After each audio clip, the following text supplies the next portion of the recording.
Eh bien, bonjour Jean-François et rebonne année, parce qu'on est en tout début d'année. On avait fait déjà deux vidéos pour répondre à des questions que se posent les gens. C'est quoi l'entreprise libérée? À quoi ça sert l'entreprise libérée? Et là, il y a une question qui se pose très fréquemment, que posent les gens très fréquemment.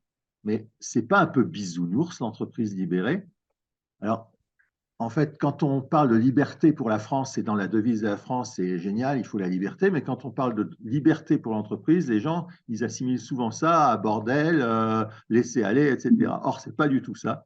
Et donc, moi, j'aimerais bien avoir ta réponse sur, c'est pas un peu bisounours l'entreprise libérée? Alors, bien au contraire, c'est une entreprise extrêmement efficace qui fait la différence entre les gens qui trichent et ceux qui ne trichent pas.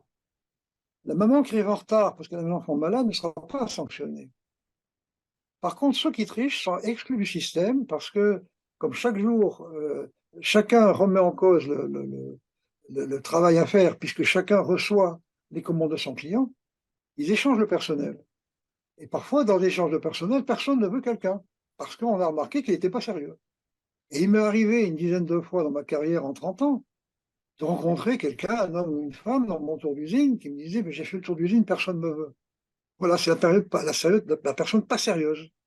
Et alors, ma réponse classique était de dire, écoutez, restez pas sans rien faire, prenez un balai, il y a bien quelque chose à nettoyer. Et cette personne, rapidement, ne vient plus. Et on constate que la rupture du contrat de travail de son fait. Mais c'est valable à tout niveau, ça.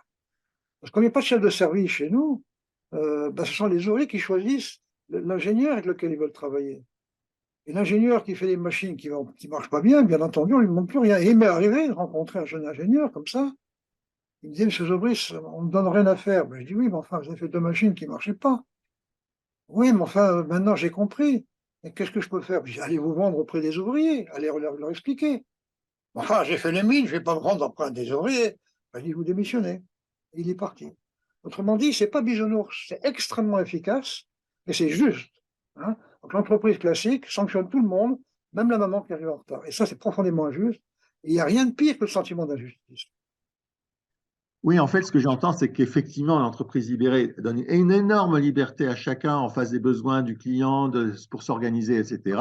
Mais c'est aussi une entreprise extrêmement responsabilisante. C'est-à-dire, si une personne ne fait pas ce qu'il faut, elle est exclue du système, soit par le patron éventuellement quand elle est hors la loi, soit par les collègues parce que finalement, bah, elle ne donne pas la bonne machine ou elle ne donne pas le bon service. Donc finalement, elle se fait exclure et ça, c'est autorisé. Et il n'y a pas de position figée.